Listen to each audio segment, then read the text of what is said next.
Greetings, everyone, and welcome back to another conversation with Dr. Peter Salerno Jr., the author of Living Well After 65, Blowing Through the Stop Sign of Old Age. It's a book you can buy on Amazon, both on the Kindle version and or in a paperback version. It's available now. You'll see the link to it in the notes to this episode.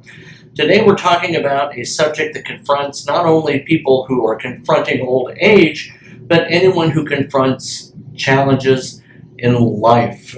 There is always a temptation, I think, to get rid of anxiety and depression through substances. I forget the percentage, but I would guess close to a majority, if not more than a majority of people are on antidepressants or some sort of anti-anxiety medicine. And of course, many people, the focus of this show, turn to illicit substances, be it alcohol or the abuse of prescription pain pills. It's a difficult topic. I have some personal experience with it. You'll probably hear some of those stories as we go through the show. But I want to turn it over right now to Dr. Salerno to let us know why this was an important topic for his book, addressing people who want to live well in this last or the latest chapter in their lives. Dr. Salerno, why is this an important topic for people 65 and older? One of the reasons for it is because of the fact that up until about 2021, the percentage of older people who found themselves addicted was something like 5%. And then it rises dramatically after that. Okay, I forget exactly what the percentage is of older people who find themselves dealing with addiction, but it is substantially higher now than it has ever been in the past. So I think that from the perspective of an older generation, it is really helpful to focus on this, to give them some skills and abilities for being able at least to think about it differently, and perhaps to be able to use these skills beneficially in making changes in their lives that can actually produce a much better life for them. So I think that what you said and what you said just a few moments ago, that it's not only a problem that affects the older generation, it affects one generation after the other.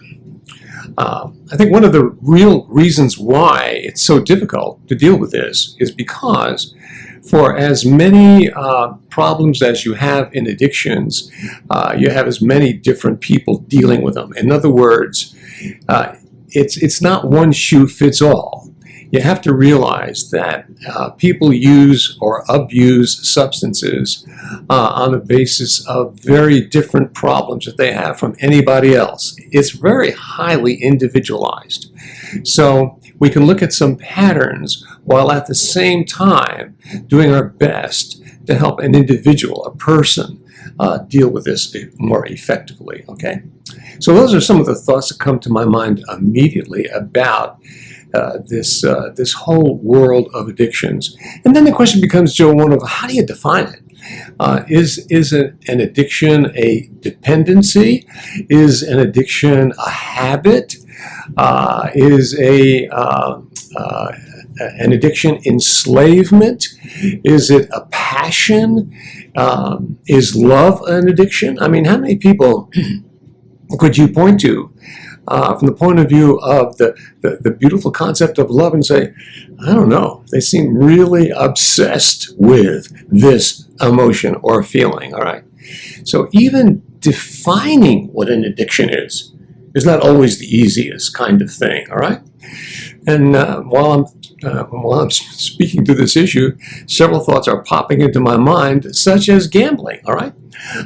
Now, let's take, if you look at gambling from the perspective of being an addiction as compared to, let's say, the addiction of alcohol, you got two very different worlds, two very, very different circumstances. I'll use a technical terminology here. Gambling is ego-syntonic. Alcohol is ego-dystonic. Now, what does that mean? It means that when a person is involved with alcohol, at some level they realize this is a danger to me. If you're dealing with a gambler who's addicted, they don't see the gambling as being addictive or dangerous to them. I remember really very well At times when a wife would bring her husband in who had a gambling problem, usually because she found out that everything that they had owned was now either already spent, gone, or borrowed, or in hock. And so when I would start out with them, I would say to the gambler, I'd say, now, what's going to be really important here is I want you to pay me in cash. I don't want a check. I said, because I know at some level you're going to bounce them, and I don't want to be angry with you. So if we operate on the basis of cash, we'll be okay. And the biggest problem I have is convincing this person that they got a problem. Mm-hmm. And you can't get well until you start that. Let me interject, right? Yeah. Because I think there is perhaps in the course of either path of addiction, be it to alcohol or be it to gambling, that phase where the addict says this compulsion is not self-injurious, right? For years, I did not believe my own alcoholism was injurious. And it could have been the case that my then wife would have brought me to someone like you, and we would have had that conversation. So I don't know that necessarily that I would contend, and you're the expert, I'm certainly not arguing against you, I'm just kind of telling you, perhaps as a layman, where my thoughts are, where both need convincing that it's a problem. Sooner or later, inveterate gamblers who seek help on their own have to have realized that, hey, this is ruining my life. Yeah. The way I eventually realized alcohol had ruined my life and I would never recover if I continued my addiction. So I guess what I'm trying to say is I don't see maybe the distinction between the two addictions that necessarily you're elucidating. Okay, so the reason why you start out with alcohol is because, or any drug, is because it solves a problem at the start. Agreed. Right? Mm-hmm. Now, at some point, that which was rewarding you, okay, you keep on doing in spite of the fact that it has turned on you and now is really causing you a lot of pain, a lot of suffering, right? Now, let me ask you the question though. At some point inside of you, were you always aware that the alcohol could be dangerous to you?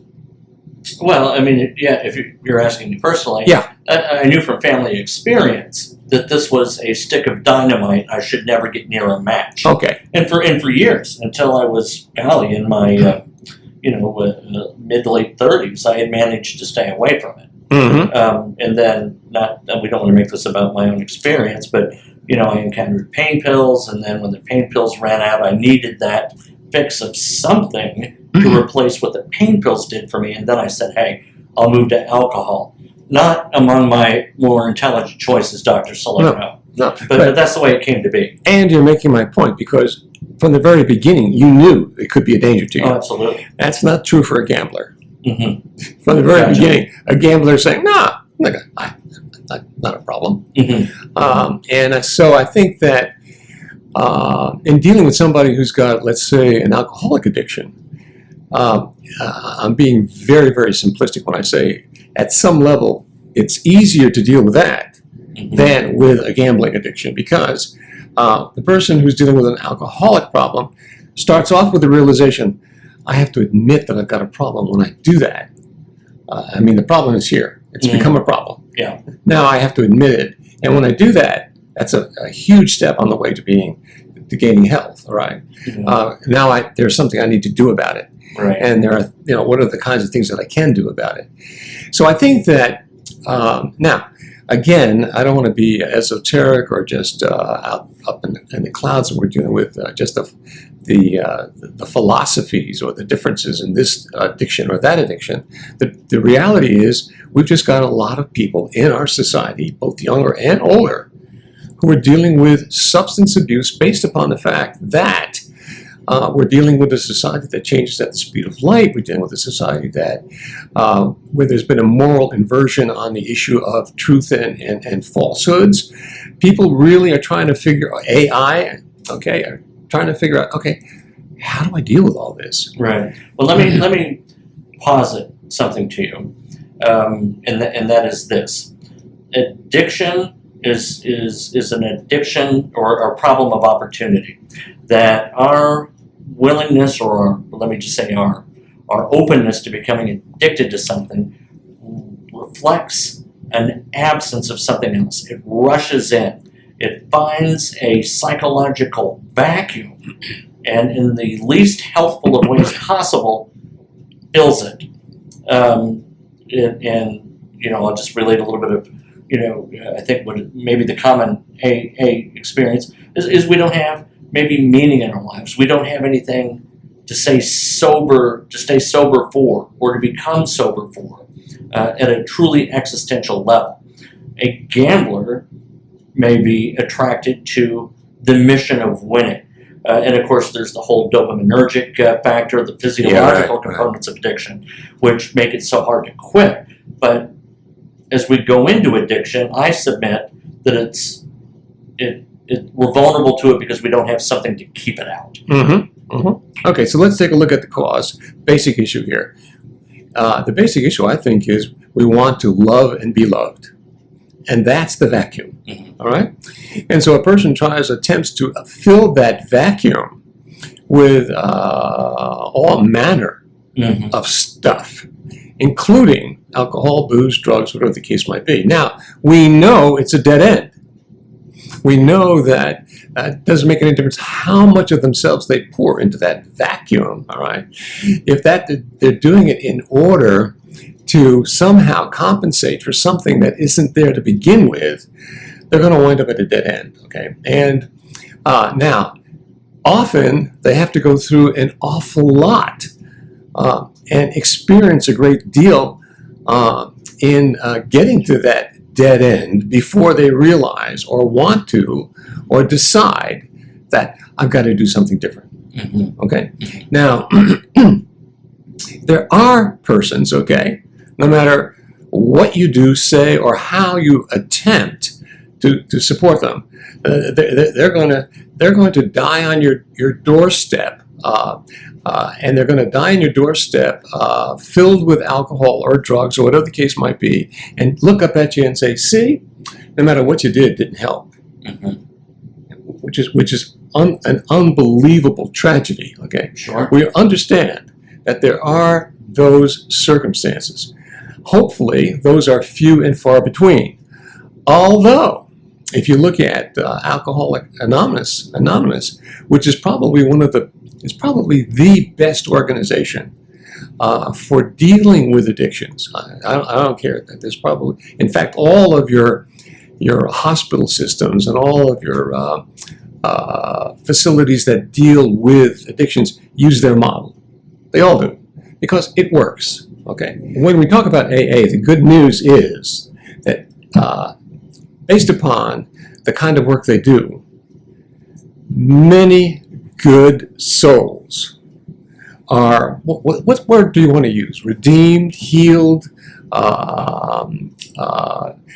able to function well and effectively in their lives as a result of what an organization like AA can do and does do, all right? Yeah. So I think it's really important to keep that in mind. So what we're talking about now is, we're not talking about the person who throws himself on your doorstep at the last moment and says, "Hey, nothing ever worked." We're talking about the multitudes of people who are improving their lives, who are taking steps to put some of this behind them and move forward in a healthy way. And then the question becomes one of, okay, what are some of the kinds of things that we can do to help them? What would be some of the thoughts that might benefit them as far as giving them skills to deal with this? Okay, so fundamentally, I think it's safe to say most of us who get into addictions do so because at the beginning it solves problems for us. And at some point it turns on us because we continue to rely on that substance rather than understanding that we must grow, we must develop, we must be able to adjust, we must be able to change if we're going to be able to continue to have a good life and not just rely on something that we've used in the past that is no longer working. Right. I think I see why people 65 and older may be especially prone to developing addictions. And that is because that sense of meaning I referred to is challenged. They no longer perhaps are as vital at work. They may be forced out. Their family relationships may be less important to the people with whom they had been in them with than they were, the adult children, et cetera, et cetera. And then this vacuum is created, this loneliness, this pain, and then substances can numb that. So talk to that person, 65 or older, suddenly devoid of meaning or less replete with meaning in their lives. What can they do to fill that in such a way that they're not tempted to get addicted to pain pills, or perhaps start drinking, or even pick up some skunk butt from the kids in the neighborhood? Right. Okay, so one of my heroes was Carl Jung, right? Now, Carl Jung obviously expressed brilliance beyond words, right? And one of the things he said is, in dealing with something like an addiction, okay? And keep in mind now, the addiction gives you a feeling, gives you an affect that makes you feel better, okay?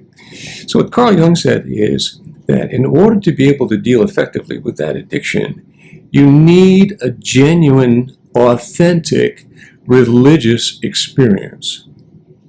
Now, what he was talking about when he says religious experience, he's talking about a transformative experience in life, right? So many years, for the longest time, I would say, well, yeah, I know I'm going to die, okay? Then one day, for whatever reasons, and I do not know why, it suddenly dawned on me, I'm going to die. No, I'm really going to die. I will no longer be here, okay? Right. What? Oh, wait a minute, okay? Yeah. And how many people go to church and they sit in those pews and they listen to a preacher, and they go through the machinations of a mass, and yet they really never have a truly religious experience. Mm-hmm. Mm-hmm. Okay, so what was he talking about when he said a religious experience? Okay, I think what it is, it's an enlightenment, it's an epiphany. Had a really interesting experience this past week and a half. My wife and I had taken a trip to New York. She was going to have an operation, and we thought, hey, let's before she has that operation, let's just have a couple of days off. So we're sitting in the airport at LaGuardia. And there's this guy who's had a cane, and he's sitting across from us. It turns out he was sitting with his sister. And he looked at Leslie and myself, and he started the conversation off by saying, gosh, you guys look great, okay? Which was a nice way to start off. Next thing I know, he's talking about an experience that he had, which he had to talk about. It wasn't like he had a choice about it. It was like this was something he had. And of course, I'm sitting there, coming from an Italian background, being very streetwise. I'm thinking, okay, I've already got the danger signals, flags flying, right? Apparently, what happened to him, he was in this automobile accident, and as he sat there and he was describing this, he said he died. And then he went on to say, and as he was in the throes of death, somewhere he gets this message: you can let go and come, wherever that is, or you can go back. But if you go back, you're going to have to deal with being crippled. And he decided to go back. And he described that experience as being a transformative experience, an epiphany. The word epiphany comes from two Greek words, epiphanos. Phanos meaning light, okay? And epi meaning that which encircles us, the light which encircles us. He goes through this epiphany experience. And when he does, it's transformative to the extent that he has to talk about it. Mm-hmm. It's like nothing he's ever experienced before. That's the kind of thing Jung had to be talking about. It was that kind of, and I'm confident that there are folks who are listening and watching us right now, who have had that kind of experience. Mm-hmm. I know they're out there. Okay, and so one of the ways in which we let go of something to acquire something new is we go through an experience where whatever the excitement involved in it is, or whatever the feeling we get out of it is greater Mm-hmm. than what we have experienced and been using in order to get that feeling. Mm-hmm. And so I think that one of the issues here is the going through an experience that is genuinely authentic and transformative and epiphanos. It gives us a new way of living, okay? Mm-hmm. a new direction in life, and there's a joy in it that comes. And I guess one of the qualities that comes out of that is a joy for life that you just don't get anywhere else. That's the incredible reward out of it, because you know something now that you've never known before, and you express it. And when you come into the world of other people, they feel it, and they walk away feeling better. And I came away feeling better from this fella, even though I was initially very suspicious as to why he was paying this nice compliment, right? Right. But you come away feeling better. You come away smiling about life itself. So I think that's what goes in. I don't know. Am I describing the religious experience to some degree? Well, sure. And I think in your religious experience, or I think the way it's quoted in the Big Book is a spiritual experience, and I think the essence of it's being transformative is absolutely right. To be able to see the world in such a way that perhaps addiction no longer makes sense in it. I used to teach a small class on Stoicism, the philosophy as it relates to addiction, and I would take some of those old magic, I forget what they're called, but there are these 3D images, right? They look like patterns, and you see them on the book, and they're 2D.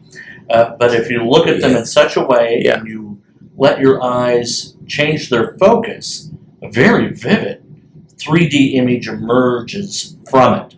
And it takes a little bit of work to do it. It was there all along. Yeah. But the problem is just letting the eye see it differently. Right. And I think that may be perhaps the materialist or the rationalist way of describing it, is you just have to look at the world differently, which is so much easier said than done. I want to keep going back to the sense of meaning thing, because it is so, I believe, vital to people ages 65 and older, and I believe it is, in absence, so foundational to the addictive experience. One of the quotes maybe that's come up before in our conversations is that from Nietzsche. Nietzsche, a man with a good enough why can endure anyhow. And I think that becomes part of not falling into addiction, but it certainly was for me at least, and I think many others, one of the keys to getting out. Mm-hmm. So if we look at the 12th step of AA, it says we carried these principles everywhere we went, and we work with other alcoholics, right? We do that. And that gives the newly recovered person a very strong mission. It gives them a meaning. It gives them a why to endure the how of weaning his personality from sobriety or from alcohol. So, and we've talked about before, just how hard it is perhaps for people of this demographic to stay connected. And you've talked about, plugging in and keeping those connections and trying to maintain that sense of how, so that they aren't vulnerable to it. I don't know, I'll ask you what you asked me. Does that make any sense? Sure. Am I saying it right? Yeah, sure. Yeah. Okay, so one of the ways to look at that, look at how we deal with this issue, okay? Now, once you have that moment in time, it resets things for you. So you can take different steps, all right? So you can take a different direction. And you have something now, that a feeling, an emotion that you've acquired that goes beyond where you've been. And so that's one way to look at it, okay? Now, another way to look at it is the way that Eric Berne did it. These are games.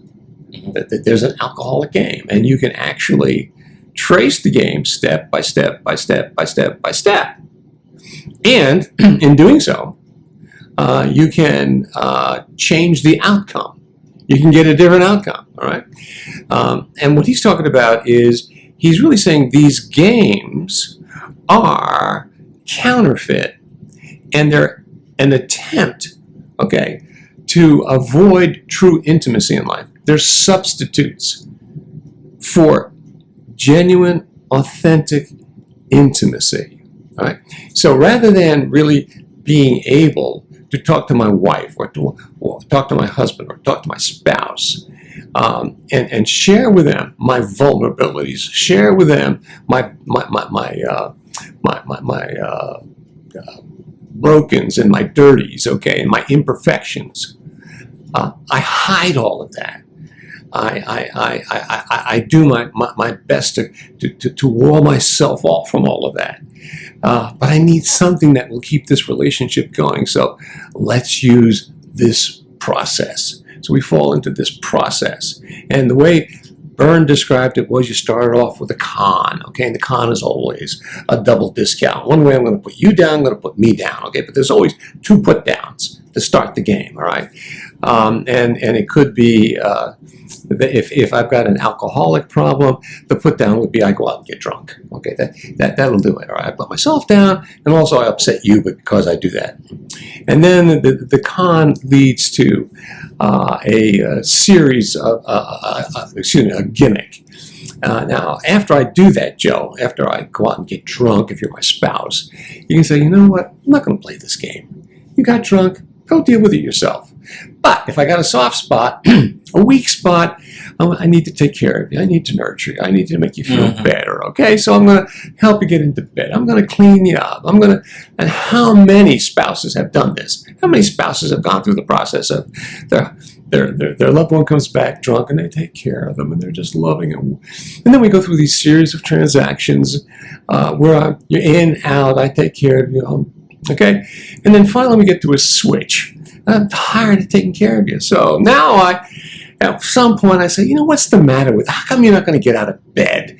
I mean, you don't do anything around here except get drunk and wind up in bed, and I wind up by taking care of you. So that I, who was this wonderful savior of your life, now turns out to be a persecutor, okay? And then you, okay, the mark, will take it for a little while, and then at some point you say, you know, you've been really giving me this rough time, but I know a few things about you, so let me tell you how, okay? Yeah. And then we have this wonderful ending. You wind off in Pluto, and I wind off in Mars, but we're not going to be together. Yeah. And so what Eric Berne would say, the whole point of the thing is to wind up in separate worlds. Okay? And he would say that if you interrupt that pattern at any step along the way, you get a different outcome. Okay? If you can convince the person, share your brokens and your dirties, come on, be honest. Let her know just exactly how vulnerable you do feel, or how weak you feel, or how scared you are. Yeah. You'd be so much better off. Yeah. And vice versa, right? So that's another way to look at it. Okay, so you've got a clinical way to look at it. You have a religious way to look at it. Okay, a spiritual way to look at it. You have a psychological way to look at it. Okay, at being able to deal with some of these addictions. Okay, and ultimately, what it boils down to is, okay, what is it that really matters in my life? Well, that's right. Meaning. Yeah. What do I do with the life that I've got? Because it's the only one I'm going to get. Right. Right. Do I numb it to death? What do I do with it? You know? Yeah. And that to me is the beauty of the 12th step. right? Is that it gives them that sense of meaning. It's hard to find meaning these days, right? It's very hard in this postmodern world to find a common identity. It's hard when we hear every day more stories of artificial intelligence taking jobs, potentially taking more jobs. When we look at the growth of billionaires, and now we have our first trillionaire in Elon Musk, and how difficult it is for the ordinary person or lower middle class people to get by, it's very hard to find that sense of meaning. And I think that may be the challenge for anyone this day and age, but in particular folks who, even if they were in a world 100 years ago, would find being scrubbed away from them by time whatever meaning they may have had for the previous 40 years. Let's end with a couple of practical tips. Okay, but before we end, all right, I want to talk to you about one other thing, okay? Now, this looks at it from a psychoanalytic perspective. And psychoanalytic perspective says, okay, again, one of my great heroes is Paul Tillich. And Tillich said that health is not a lack of inner diversity. It doesn't make any difference how many different parts we have to our personality. It doesn't make any difference how many. And at one point, I realized I dealt with maybe 6 or 7 different parts of my personality. I gave them all names. All right. He said it doesn't make any difference how much diversity you have within. What counts is if you have a central core of unity over all that diversity. So one other way to look at this is that one part of this personality becomes rogue. And very often, it's a really young part of us. It's an incessant kid inside of us that says, I want. And we, for whatever reasons, as adults, and we're talking about what's going on inside of us internally, can't say no to that part of us. And that part of us takes over. Okay? And that part of us says, I need that. I need that feeling. I need that elixir that's going to make me feel better.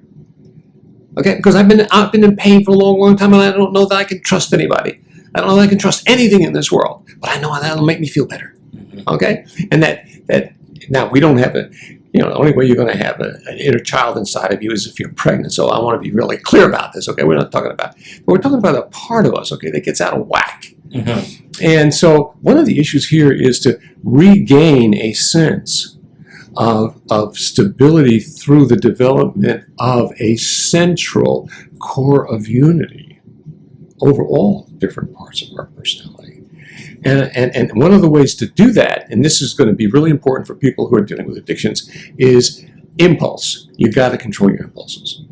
And if you can just control the impulse for 5 minutes, because usually where that impulse is coming from is usually a very young part of us, doesn't have any staying ability. If you control the impulse 5-10 minutes, it gives you options.